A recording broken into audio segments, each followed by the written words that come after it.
Guys আমি সবে কারখানার মধ্যে ঢুকেছি, ঢুকে যাচ্ছি। হ্যাঁ, এখন একটা লোক আমাদেরকে অনেক কিছু বলে বলছিল লালটুর বিষয়। ঠিক আছে, লালটুর বিষয়ে জিজ্ঞাসা করবো। তা বলছি যে লালটুর বিষয়ে তুমি কি বলে বলছিলে? হ্যালো, হ্যাঁ, লালটুর বিষয়ে কি বলে বলছিলে তুমি? লালটুর বিষয় কি বলি বলো তো?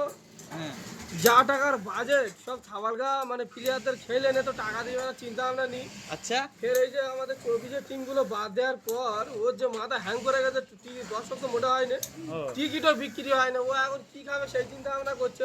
আচ্ছা। আর এখন যে নাটক করছে যে ওই হসপিটালে শুয়ে আছে, না হসপিটাল সরি নার্সিং হোম, হ্যাঁ। স্পন্দন নার্সিং হোম জয়নগর রেলগেটের কাছে, হাতে গোটা দিয়ে সুইটি জিতে নিয়ে ঘুরছে।